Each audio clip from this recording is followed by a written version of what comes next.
Good afternoon, good evening, and good morning from wherever you are in the world. Welcome to Proof of Work. I'm your host, Gerald Vada, aka the Crypto Oracle, and Nick is back. How is the foot, Nick?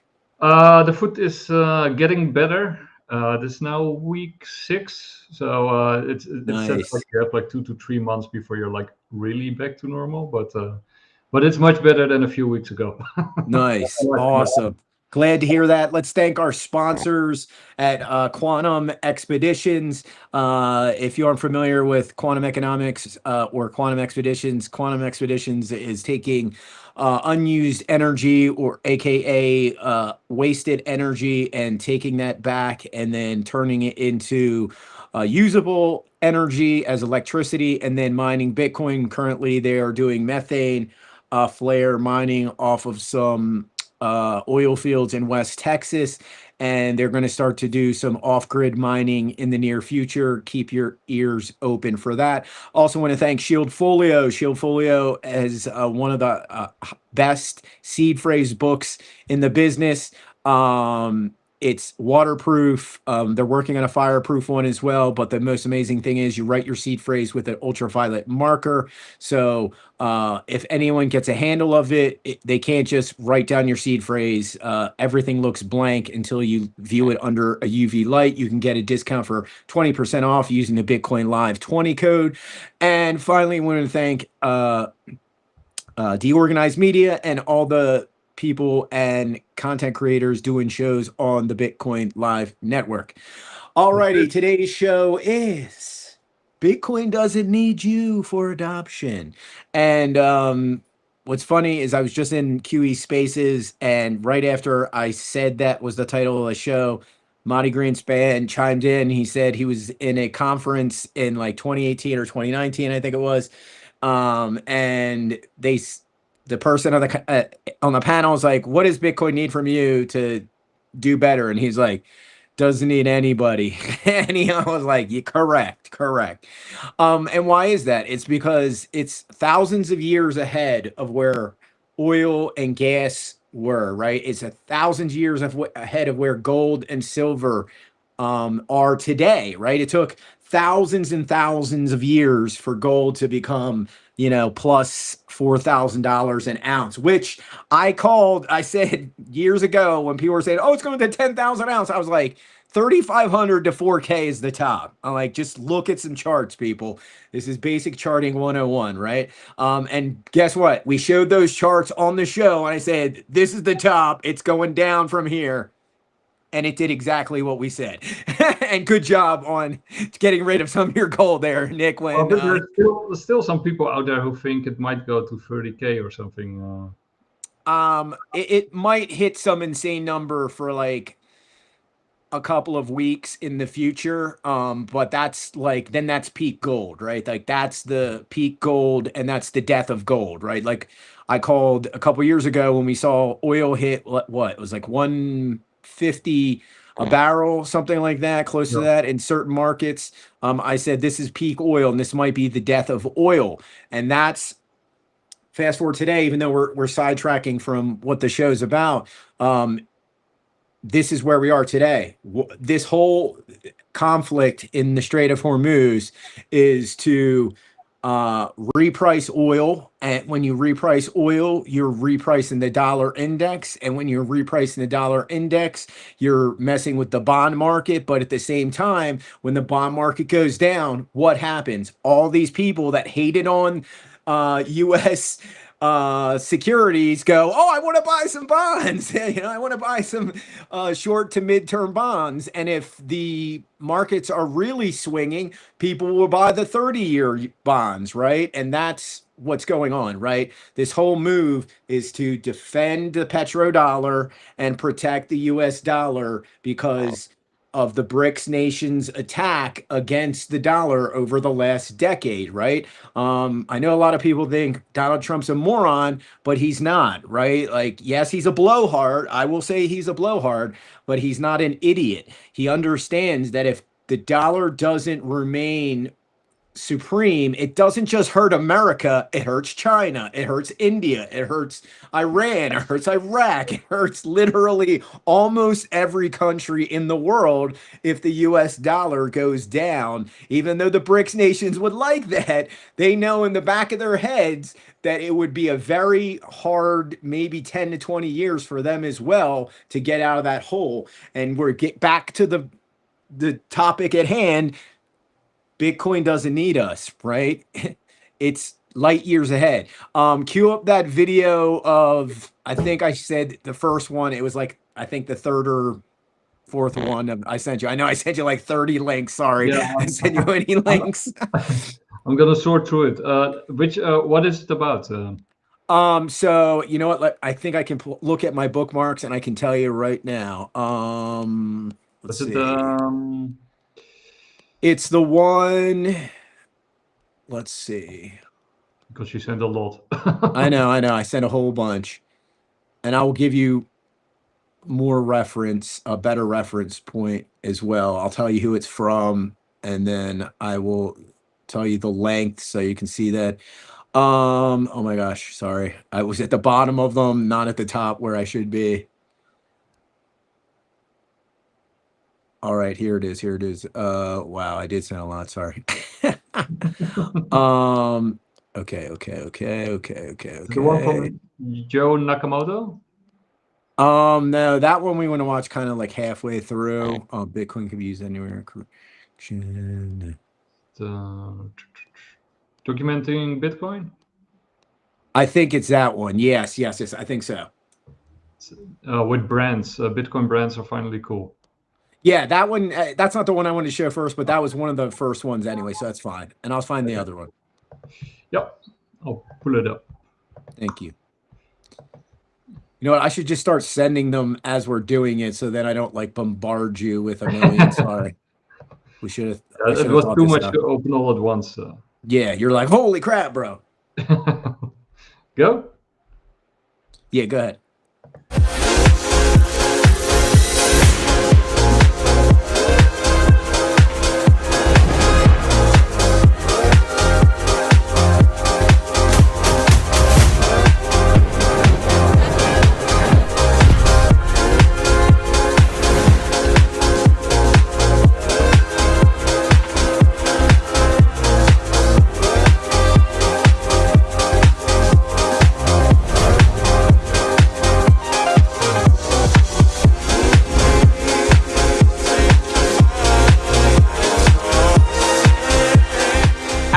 We're putting Bitcoin into the background of everyday life. Incorporate Lightning into our products. So our main products are Cash App and Square. We launched a product, the Square Bitcoin Payments product. Square sellers are able to accept Bitcoin at the point of sale.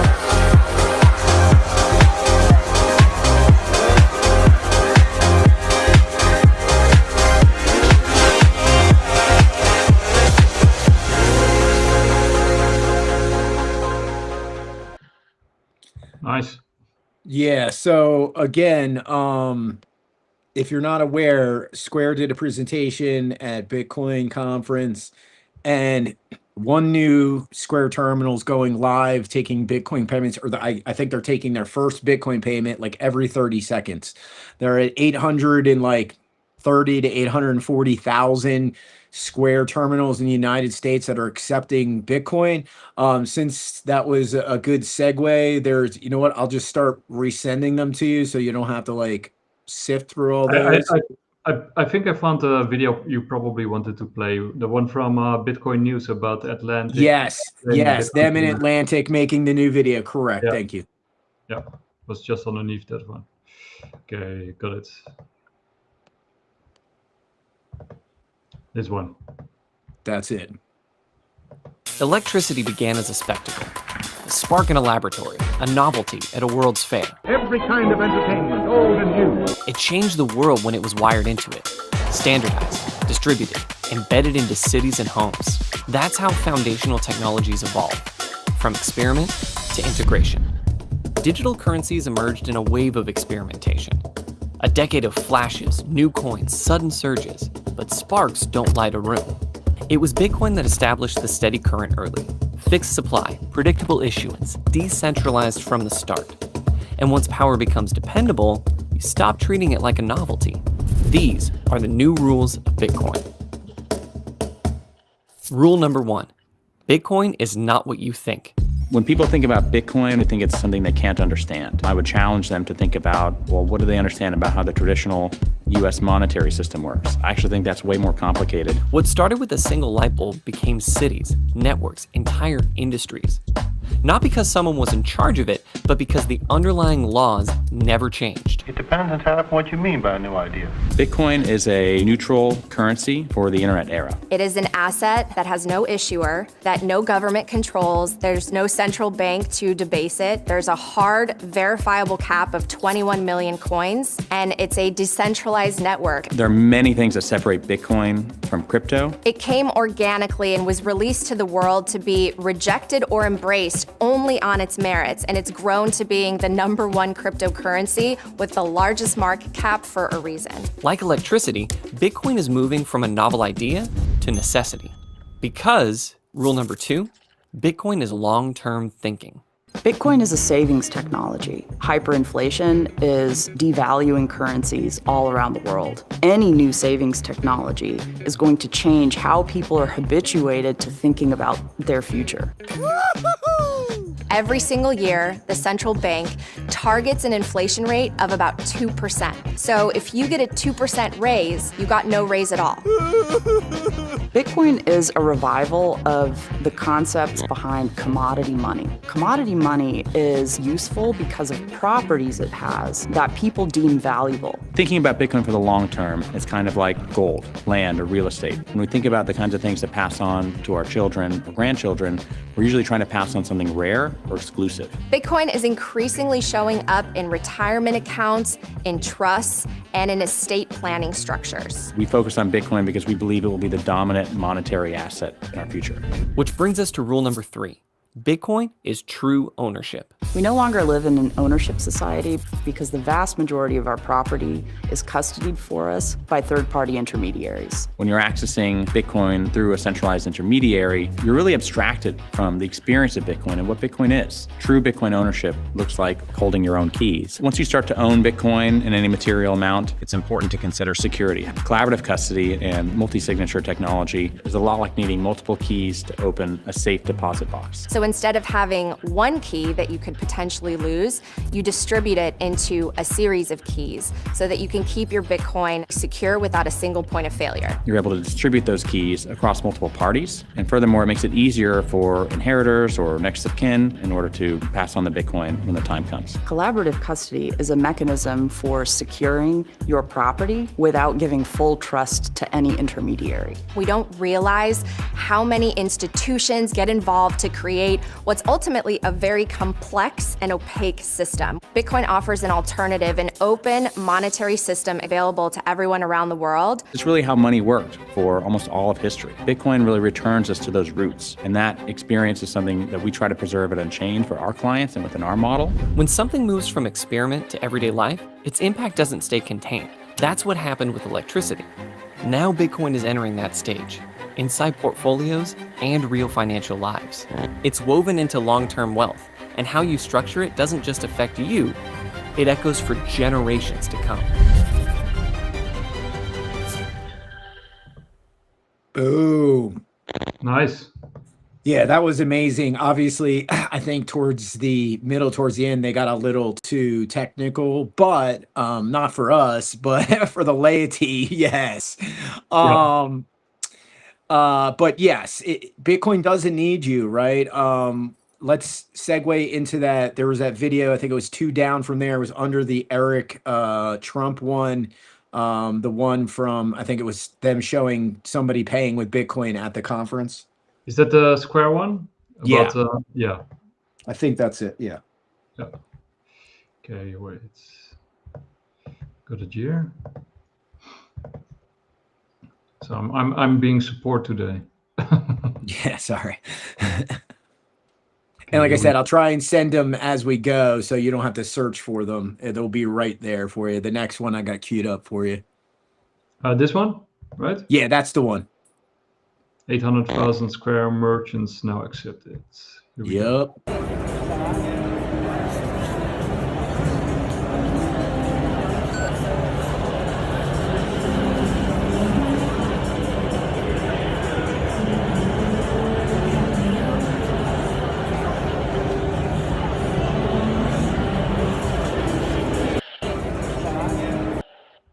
Yeah, it's a short one. But here, I'm going to send you that next link. But this is why this is important. So as you can see on this little map of, I think it's Southern California, if I'm not mistaken. Yep. Yes, correct.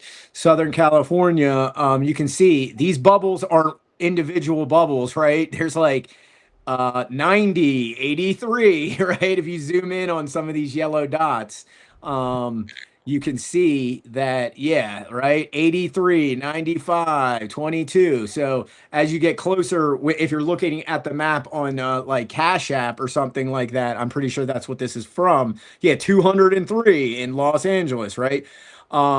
This is what I was trying to explain to one of the younger associates at where I work at, why stacking sats is so vital. Here it is. It doesn't need you for adoption. The merchants realize, wait a second, I don't have to go buy Bitcoin. I can just sell some of my goods or services and someone will pay me in Bitcoin. And then I don't have to spend my own paper money. Oh my gosh, brilliant.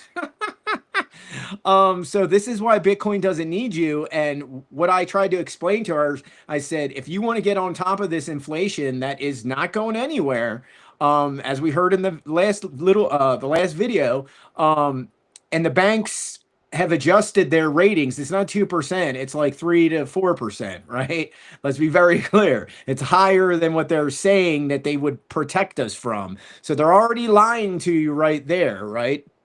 If you want to get on top of this inflation, I said to her, you have to be stacking sats. Like I made that video 2 summers ago. It's imperative that you start saving, even if it's like $5 or $10 every other month. And we lost you. Holy moly. We just like, I've never seen us go all dark like that. That was crazy. And why you must be saving in sats is because it's coming, right? Like we've already seen this. Sheets, right? We showed a couple, like I think it was like 2 or 3 episodes ago. Maybe it was like, it's probably like a month or so ago because of the little time off we had. But it was only a few episodes ago we're showing Sheets is like, once they start taking Bitcoin all the, like every day for payments, 50% off. Now it's probably not 50% off for fuel, but it's probably 50% off for any of the, you know, convenience store stuff, right? Snacks, t-shirts, all the other stuff that's in the convenience store, etc. 50% off, right? That's going to eventually go to airlines, which we already heard what? Oh, is that UAE's airlines are taking Bitcoin, right? So these huge discounts are coming, right? And if you're holding dollars, they're like, oh, it's $1,000. If you're paying cash or you're paying USDC, it's $1,000. Oh, you're paying in Bitcoin? It's $500. Do you see the difference? Like, and this is already happening, right? And this is another one of my predictions from years back. I said these huge discounts, once the business world figures it out, it's going to happen. The same thing's going to happen to property. The same thing's going to happen to jewelry, diamonds, art, etc. Oh, you're paying in Bitcoin? Oh yeah, 50, 70% off, right? Like, because the value of Bitcoin is going to keep doing to this. And most assets value does this, right? Unless it's a scarce asset like art or a supercar or a handful of other, you know, a baseball card, there's video games, if they only made a select cartridge amount, etc. Those things value goes up, but the majority of assets that are made in the millions and billions, asset value goes down. So you have to weigh everything out, and this is the dilemma that Michael Saylor came across, right? Everything else he figured out was going to do this. The only thing he figured out that was going to do this against everything else out in the world is Bitcoin. Yeah, and this is how it is. Scarcity, digital scarcity, commodities, energy, that kind of stuff. Yeah, Good and stuff. that's the problem with the Web 2.0 is that Google, Facebook, all of these services are free, right? They made all of these digital content multipliable for free, right? And these things take compute, right? And that's where we're at.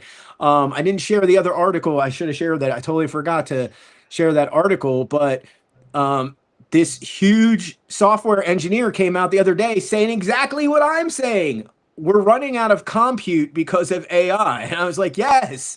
Do you realize how many connected devices the United States of America has? And then you're going to be like, oh, build another AI center, be able to build another AI center, build another I'm AI actually center. working on 2 articles, and one will probably drop tomorrow, and that sort of ties into, you know, exactly what we're talking about right now. So watch this space.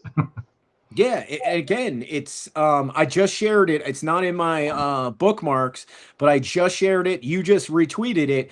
The UE is literally, yeah, you might be able to pull it up because it's probably in your history.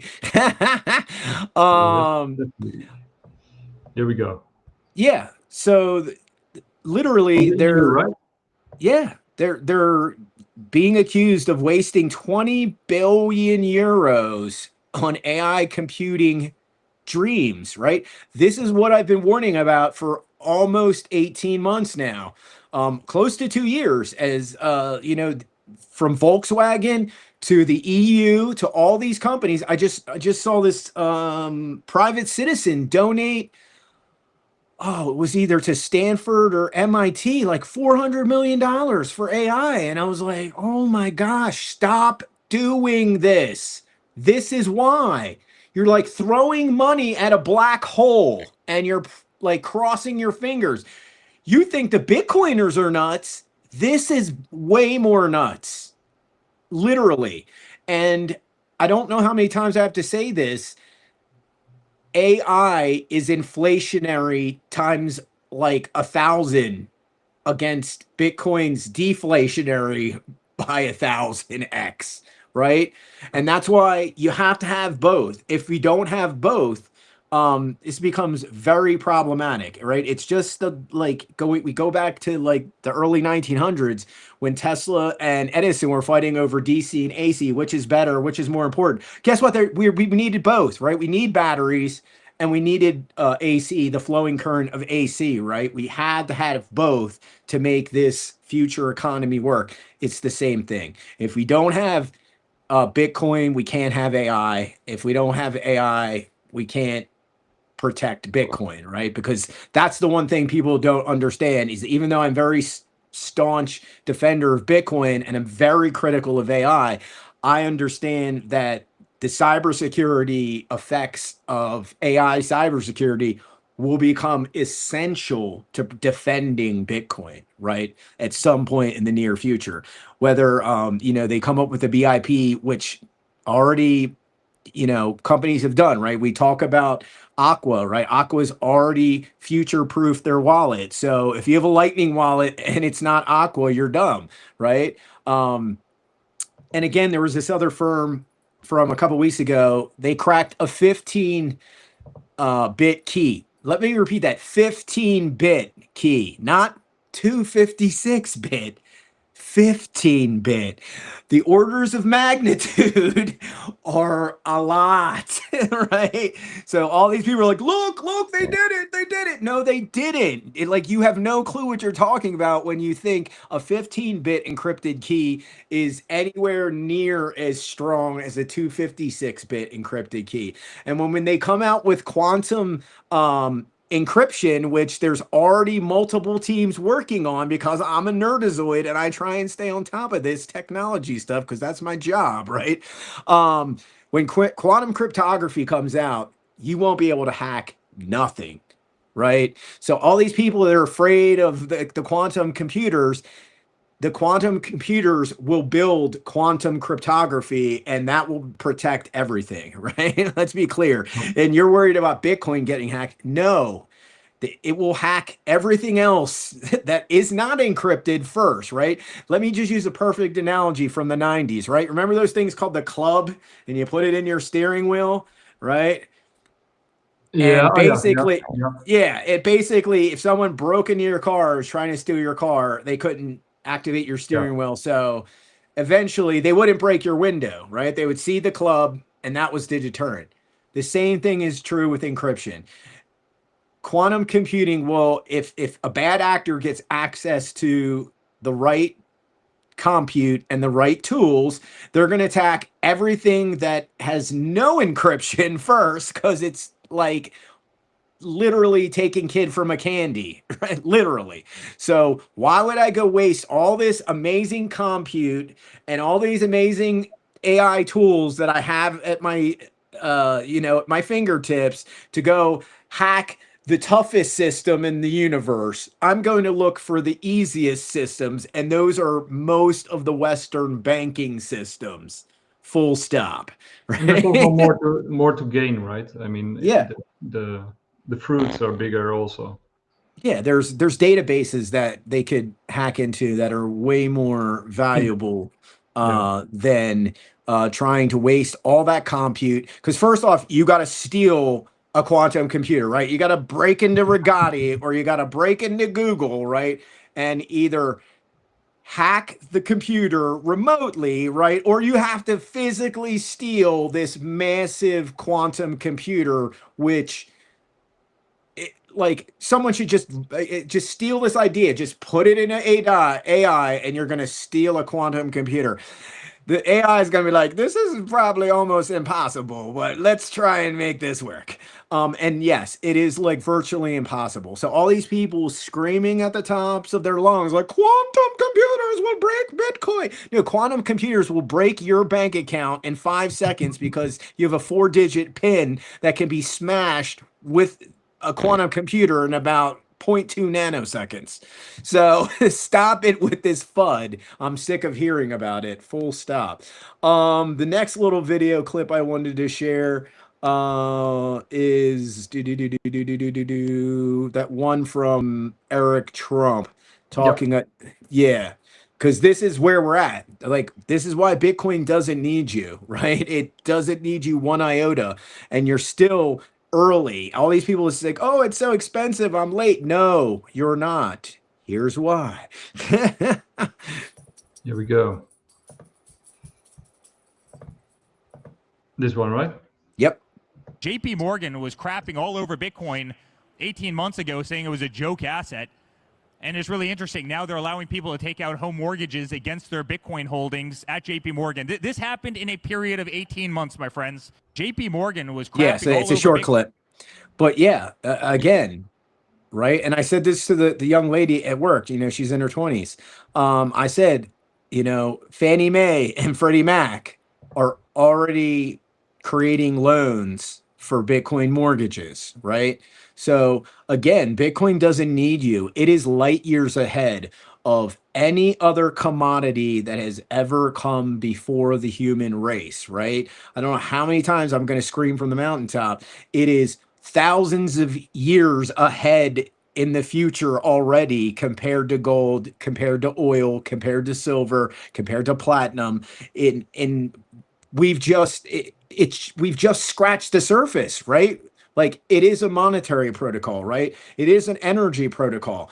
Those two alone, the amount of capital that's going to flow into it is going to be in the tens to hundreds of trillions of dollars, right? Like, this is just a fact.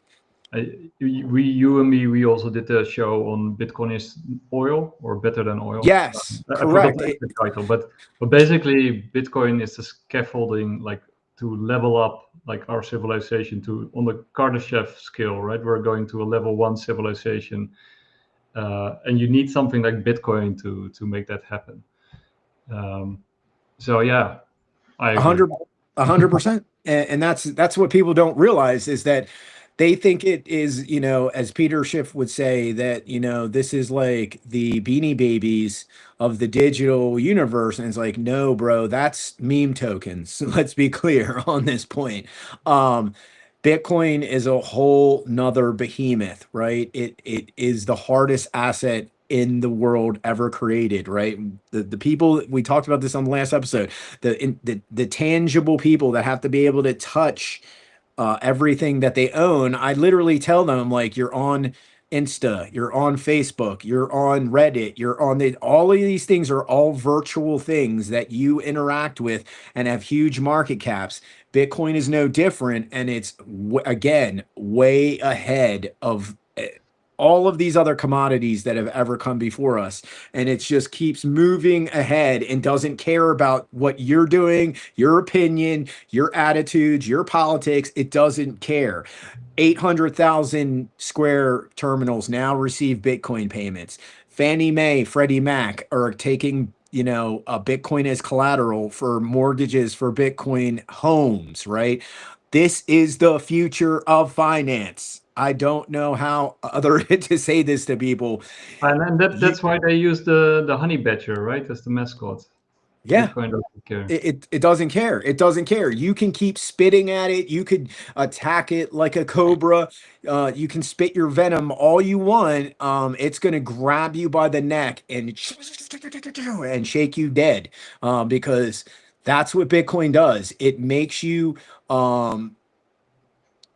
it's an ego killer, right? When it comes to technology, finance,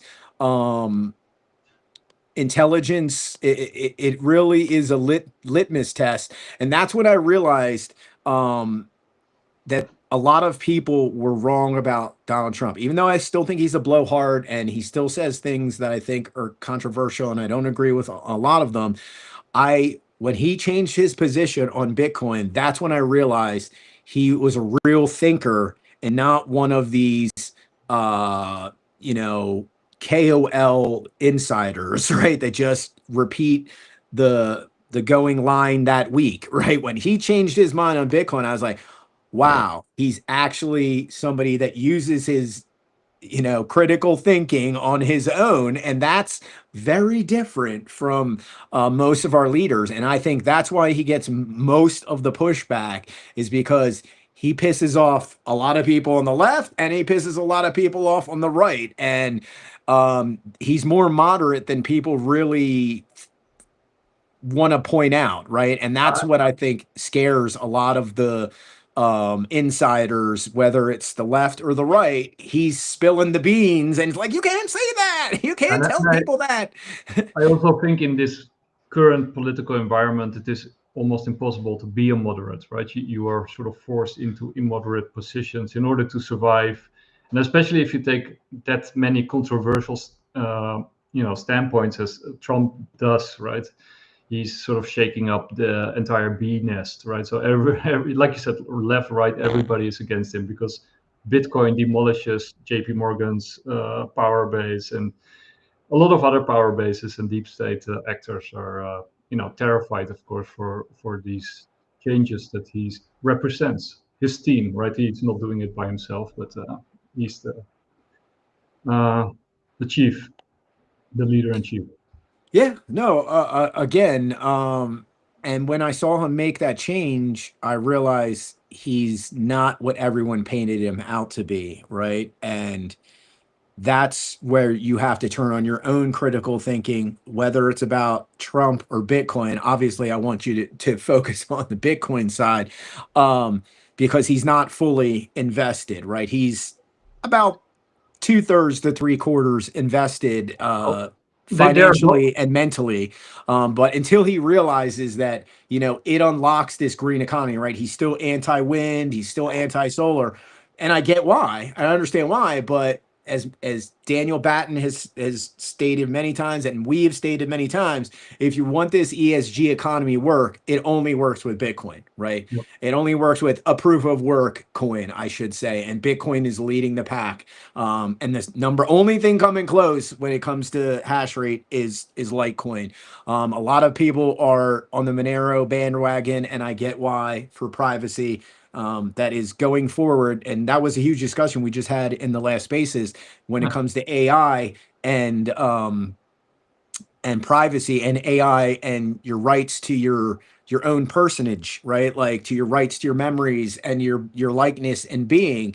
And I just said in the space that, you know, that'll come down to your will, right? Do you will, you know, if you're a celebrity or an influencer, are you willing that to the estate? Are you willing that to the family? Because if you are giving them the rights to either, you know, share, the family can share with the the digital AI version of you and to have some personal time, or they're going to expand in the future and make new projects. That will come down to between that person's legal team and themselves. Do they put that in the will? And I think we'll start to see cases like that come out in the next 10 years as some of these older celebrities who are icons sell their digital rights to OpenAI or Grok or Claude or the like, whoever. Or like we saw from a few months back where Disney's huge lawsuit pretty much took out Sora, right? And I was one of the first analysts to say, be very careful. We're treading in a whole bunch of legal gray area. And this is one of the bad things about AI is that, yeah, it can do all these cool things, but whose toes you got to step on to allow this to happen, right? Like, you're violating X amount of content creators' rights, or if you're in Disney's case, it's their proprietary characters, right? But again, let's get it back to the hand. Bitcoin and AI are the future of money and finance. And we need Bitcoin to grid balance, and we need AI to do the cybersecurity, right? Like, that's the main thing of why AI becomes super important in the future, is that it becomes the ninja of cybersecurity, because now we have everyone and their grandmom, good actors, bad actors, building tools, building content, right? From Clawbot to the AI social media site. I forgot the name of that one. But all these products are being built. And obviously there will be a lot of good actors making good products and good tools, but there will be a subsection of people making stuff that's bad, right? That's just how it is. And this is the same thing with Bitcoin. There will be, 80 to 90% of people saving and utilizing the Bitcoin network are good actors. It's only like 10 to 15% that are trying to either hack Bitcoin or do a double spend or whatever they're trying. Oh yeah, and to bring up double spends, someone tried to do a double spend on the Litecoin network a few weeks ago, and everyone said like, "Oh my gosh, see, it's all messed up, blah blah blah." Yeah, they fixed it in about 5 minutes. Yeah. So nice try. I hope you enjoyed wasting all that money doing nothing. They didn't stop or hold the blockchain, right? Like they did with XRP or with Solana. No, it did not stop the chain. They had to do a reorg of about 13 blocks, and then the Litecoin Foundations, and somebody alerted the Litecoin Foundation and saw that there was something wrong in this one script, and they updated it. And it's just like everything else. Same thing with Bitcoin, same thing with Litecoin. You have to be constantly doing your updates, right? And that's imperative when we're talking about money and blockchain. If you let your node get out of date, this is why I run away from Ethereum, because Ethereum does too many willy-nilly updates, right? And if you do too, like Google and Apple does, well, if you do some of these updates, like I'll just give you a perfect example, right? This is why JavaScript is great for building stuff, but when you add a new feature, right? So the program I use at work, I'm not going to name the program because I don't want to get anybody mad or in trouble, but it's basically a point of sale terminal program, but it runs on JavaScript. So you want to add something, the devs, you could call them up. They're like, oh, we can add this button in like a couple of days, maybe a week or so. Awesome. However, they don't bug it out, right? They just add the new feature and then ship it to you, right? Well, guess what? It's creating this other glitch, and now I can't add like insurance. If I want to add insurance, it's creating this glitch in the insurance line. This is why Bitcoin fixes the update syndrome, right? You have to have consensus between so many nodes and so many miners, because miners usually run nodes, right? So if you don't have consensus between X amount of nodes, right, the change doesn't happen. The proposal, the BIP proposal gets voted on, and if nobody votes on it, it just dies, right? It just goes away eventually. And Google and Apple don't run that way. They're always doing updates. They're always changing UX, UI. And as soon as they do that, and they're like, look at this cool new button we built. Awesome, isn't it? And then they're like, oh shit, there's a security flaw. Shit, there's a security flaw. Shit, here's the patch. Do the patch. Please do the patch. Patch. And you're like, and most of the world hates this, right? Especially the older generations. You finally got them used to using this iPad, iPhone, Samsung, Galaxy, whatever the case may be, and then you change everything around on them. This isn't the supermarket. This isn't right. This isn't Safeway. This isn't Costco. Stop it with that crap. You're just pissing people off. They got used to how their mail works. They got used to how their phone works, and then you change it around, and you change it around, and you change it around. And then there's this big security hole. This is why Bitcoin doesn't do that, because if they made a change every 10 minutes, they would create this huge security vector that people would just poke their fingers into and take what they can from it, right? That's what's going on in all the MEV stuff right now, right? So if you're not familiar with MEV, I'm not going to get too deep into it, but look it up. And this is what makes Ethereum problematic, is that the Ethereum virtual machine is great until they do another huge, massive update. And then they do a huge, massive update. And then all these smart contracts that were behind that update, they need their nodes to update. And if those nodes don't update, well, here comes somebody along, and then they either attack the bridge, right, or they attack the contract. And that's the two biggest exploits that exist. And guess what? That means Binance Chain, Ethereum's network, all the sub chains that run L2s on Ethereum, all the L2s built on BNB, all of any wallets that have OX in the string, their hexadecimal address, if it has 0x in the front of it, the same thing applies, right? And that's millions and millions of wallets across the globe. And this is why I've said time and time again, I have problems with Ethereum. And the first time you lose a couple bucks in Ethereum, it's no big deal. As soon as you lose like $500 to plus more, you're like, and I lost. It was only like $300 or $400 on Binance Chain, but that was enough for me to be like, I'm not an ETH fanboy anymore. I'm sorry, I can't be. With the technical knowledge I have and the technical expertise I have, it's not worth my time and energy to come along one day for one of these DeFi platforms, be like, oh, the contract broke and all your funds are gone. Sorry, take care. Did you share the one from that the Bitcoin reserve will be launched in 2 weeks or something? Did I see that come by? The Bitcoin, what? Say that again. The Bitcoin reserve, the US Bitcoin reserve. Oh yeah, I think I shared that out like right at the end of Spaces. Here's one I did want to share real quick here. I'm resending that to you. This is huge. This is like literally the biggest story that nobody, I think me and maybe I think Maddie Satz has talked about. This is the LightSpark Visa deal, right? Like this is massive. This is right up there with what Square is doing for their terminals.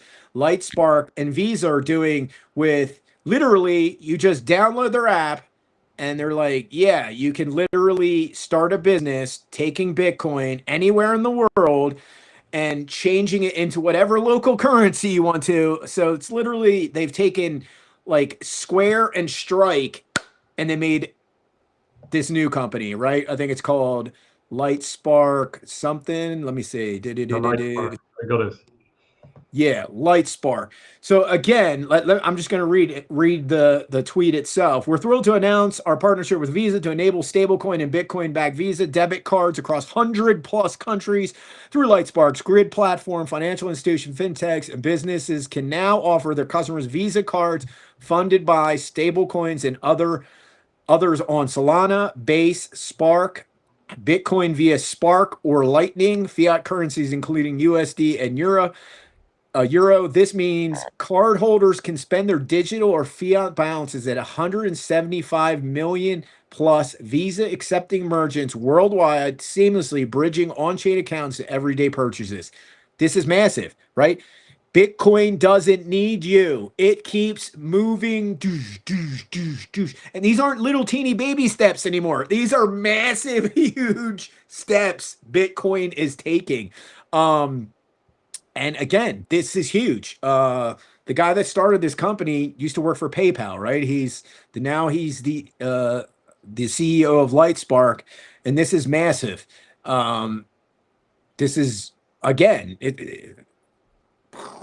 my head's blown because this is what they released at the Bitcoin conference this year. And this again, it's.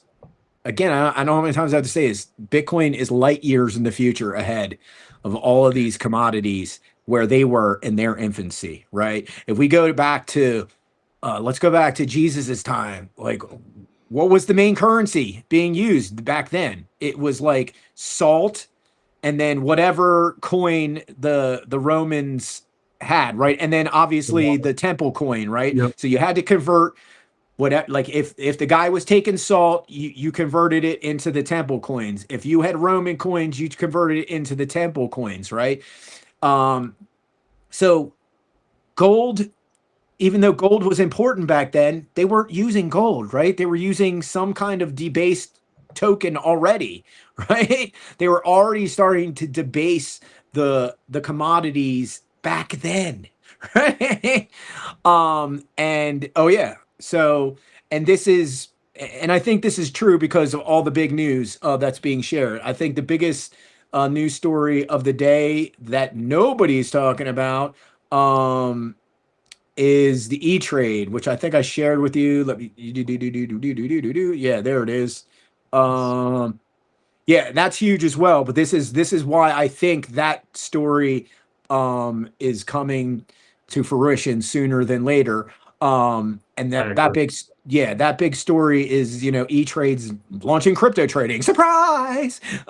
I said Bitcoin was going to remain flat until the the Clarity Act gets passed, right? And we can see clearly if Morgan Stanley and E-Trade are launching crypto trading, they have a legal retainer, right, of probably 30 to 50 lawyers, maybe 100 lawyers deep. Do you think they got the green light if the Clarity Act isn't getting passed soon? Yeah, and I think the issue from the Clarity Act that was sort of the biggest obstacle has been resolved, right? With the yield on stablecoins. Yeah, and again, it's pure insanity where the banks think they can get away with paying us less than 1 to 3% interest, and then they're going to say, "Oh, but Coinbase can't pay interest on their digital version of the dollar." What? No, that's not how it works, bro. Again, just pure insanity coming from the banks, and the reason the banks want this is because they know all the money will leave the banks because they will offer a higher yield for digital dollars. And again, the pros of owning the digital dollars were, yes, you will get 5, 10, maybe even 20% at some point in the future. The bad point is we know that they're monitored. We know that they can be cordoned off. We know that they can be seized. And that's why I always tell people you must stick to proof of work technology. You must stick to Bitcoin and Litecoin. These are why these two cryptos are so vital. And I know people are like, don't like me talking smack on Ethereum because there's a lot of Ethereum fanboys out there. But this is why Ethereum lost me, is because they switched from proof of work to proof of stake.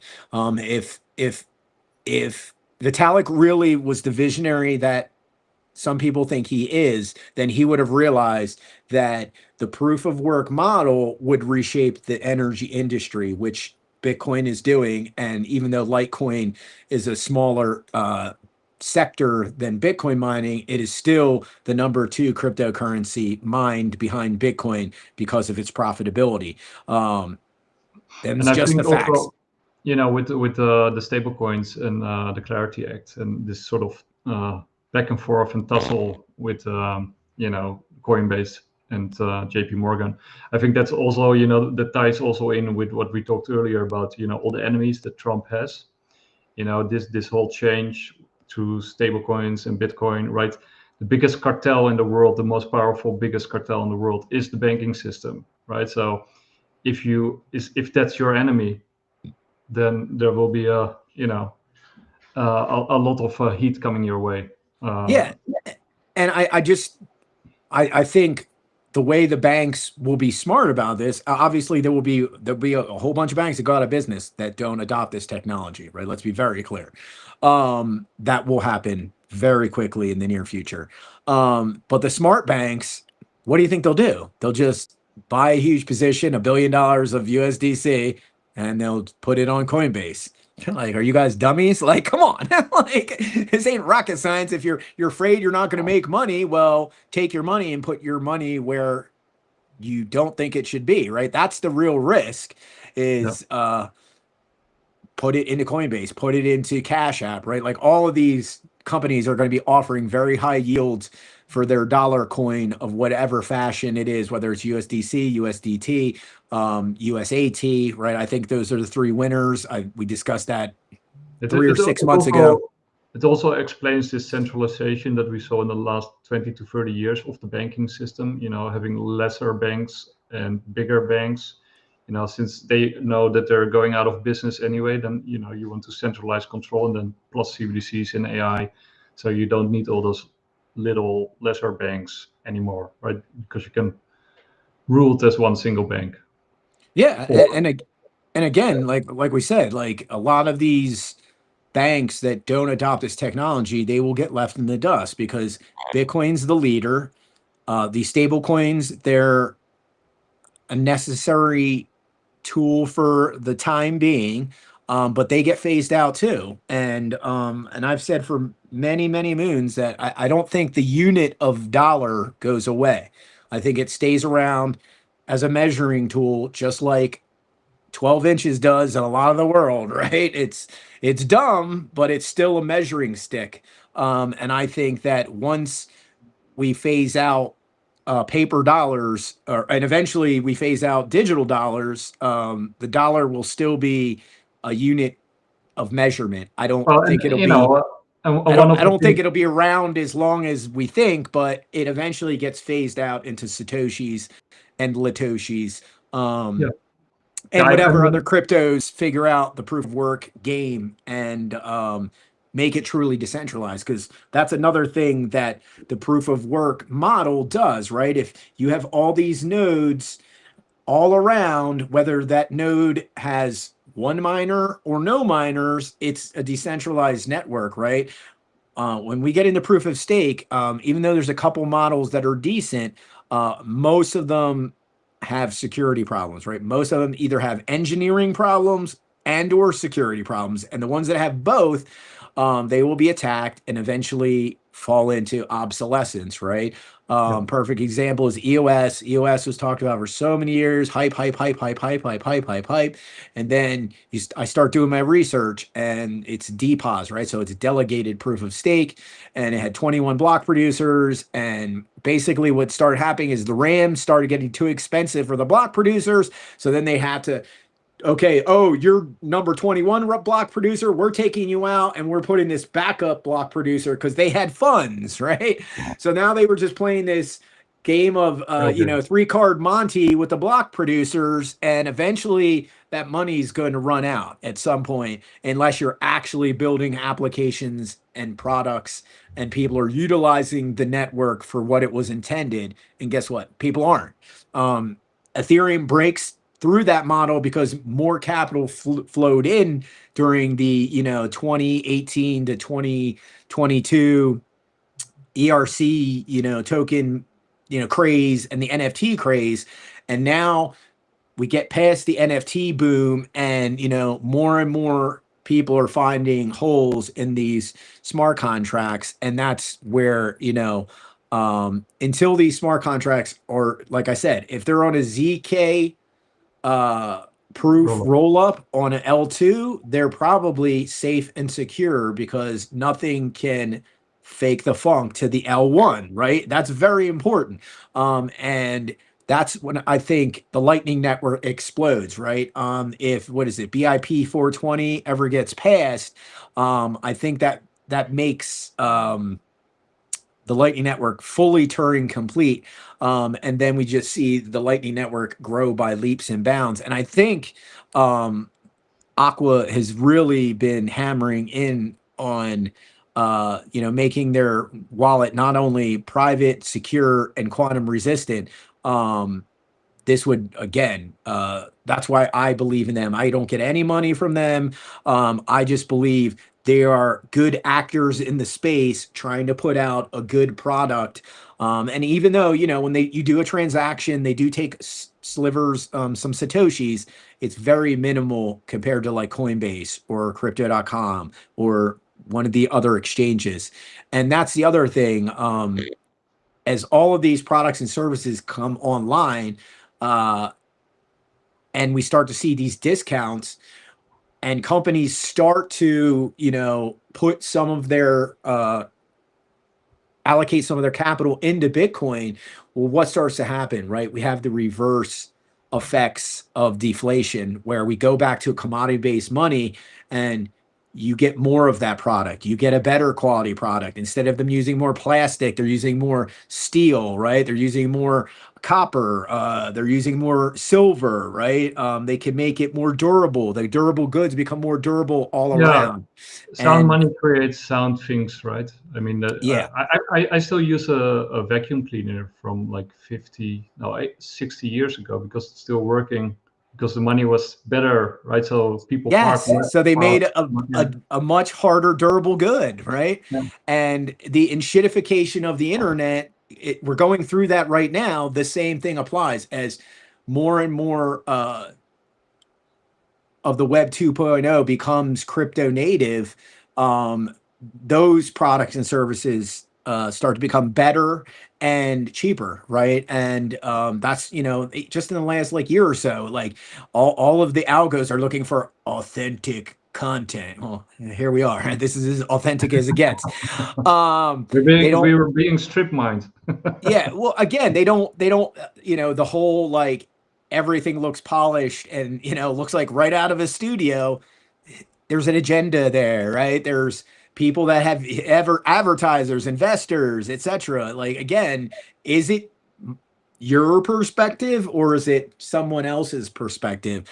And that's what I always try and tell people. That's why the algos are looking for more authentic content, is because when you do see that shiny room that person's in with the green screen background and their $500, Shure microphone, are they giving you good content, or are they doing this because they know they can make money off you, right? Manufacturer's consent. Yeah. So we always tell people we'll never ask you for money. So if anybody from But we will accept it if you send it to us. Oh yeah, we will accept crypto. You give out donations, heck yeah. But we will never DM you asking for Bitcoin or USDC or USDT. No one from the QE team, no one from the Bitcoin Live team, no one from the DeOrganized media team. So if you see that, again, we're just going to the basics, right? Most of the people that watch this show, yo, what's up? That watch this show wouldn't give money to a homeless people, right? But you'll give $10,000 of your Bitcoin to some guy in Cameroon. What? Hello. And you should give to homeless people. But I was just trying to use a perfect analogy. Like hundreds of people in New York walk by those people every day, but someone hits you up with an email from, Luxembourg talking about this new Bitcoin venture. You're all in, right? Like what? Like, come on. So don't do that, right? Here's another one, and I think we're just going to wrap it up after this little chart, because I think we've gone past just about an hour, or we're right there right now. But yeah, this is really massive, and this hammers home the point that I've been making, that Bitcoin is light years ahead of any other asset, commodity, money that's ever been created. And here is the chart right here, if you could zoom in. So this is E-Trade, Morgan Stanley's company, showing Bitcoin has risen much faster than other assets over the past 10 years. If we do this chart over the last 100 years, do you know how much big that bar on the left becomes? It becomes like literally the World Trade Center. And these become little shrubs, maybe grass, right? And that's a fact. That's why Bitcoin doesn't need you. Look at the charts, don't lie. It's light years ahead of any other asset, commodity, or monetary system ever invented. And you sitting on the sidelines going, I don't want to learn something new. Oh, technology's evil. Rah, rah, rah. I can't touch it. Yeah, Bitcoin doesn't care. Bitcoin doesn't give one ish about your opinion at all. And this chart proves it right here. That's all we got for you today. Thank you for hanging out. Thanks to my co-host and producer, Nick, for putting up with all my links. Sorry for drowning you in links today. I want to thank all our sponsors, Quantum Economics, Quantum Expeditions, Shield Folio, the team at DeOrganized Media, and all the people at Bitcoin Live Network. We want to thank you for sharing, because the only way all of these new people can learn is from people like us, putting out good, authentic content that not only is trying to get likes, right? I would please like our stuff, because I usually don't ask for that. We want you to learn stuff, right? We want you to learn. We want you to be ahead of the curve. That's the whole point of this show, is that we want you to understand, yes, putting some of your money in Ethereum might make you thousands of dollars in the next couple of years, but putting some of your money into Bitcoin will set people up behind you for life, right? Bitcoin. What's that? It will set you free. Oh, yeah. And it will liberate you from a lot of the inflationary insanity that's coming, because even though, like I said, this whole Strait of Hormuz thing is a big dollar play in the background, at some point, the dollar does play second fiddle to Bitcoin, and it will only be second fiddle. Remember that, right? Bitcoin might become the world currency, but the dollar will still be like 1 through 5, right? It'll still be in the top 5 for a long time, whether it's Tether or it's USDC, whichever version, it's going to be number 2. Just pull up CMC and you can see, what's number 1 in volume every day? Oh, it's Tether. It's not Bitcoin. So the dollar will remain strong. Go ahead. Those stable coins use dollars, right? And basically Trump is creating the petro LNG dollar, the petrodollar 2.0. So yeah, the demand for dollars will be high, and then use Bitcoin as pristine collateral for the dollars, for the new dollar system. Yeah, I think before we cut out, I think that's what he's doing, right? He's creating an SDR of LNG oil, and then in the next couple of weeks, he's gonna be like, yes, we're building a Bitcoin reserve. So the US dollar has this amazing SDR that protects it from all of these other attacks that, whether it's a physical attack on us globally at, like on our sites, military sites, or it's an economic attack, which, China, Russia, and the BRICS nations have been going at it with us for many years. This new form of SDR that I think is coming is brilliant. And I am excited to hear about this news, because when they say the Bitcoin reserve is coming, and they pass it and he signs it into law, every other major country is next. It's Japan. And then we also India, get those Russia. those famous Bitcoin bonds finally. Yes, and the Bitcoin bonds are coming, right? There's already multiple companies figuring this out. Technically, since you brought it up, we'll just talk about it for another minute or so. Stretch is a form of a Bitcoin bond, right? Like, it is basically, he's paying a 10% dividend. It's like a micro yielding bond, right? So you buy Stretch and it's paying 11 to 12% on a dividend. So it's like, what? So if you have like $10 million, why wouldn't you do that? Right? Like, you literally just buy all Stretch and you take the dividends and you buy Bitcoin, right? Like, that's the smart play if you're doing stretch, because then you have like this yielding micro yielding Bitcoin bond that's yielding you 10 to 12% every year. And then you're taking that and putting it into Bitcoin, and you're literally going to really stretch out your money to infinity. Yeah, exactly. Anyway, have a great one. Thank you for hanging out with us. I appreciate all the people on the live stream today. And this was Bitcoin doesn't need you for adoption. Take care. Peace. Take care.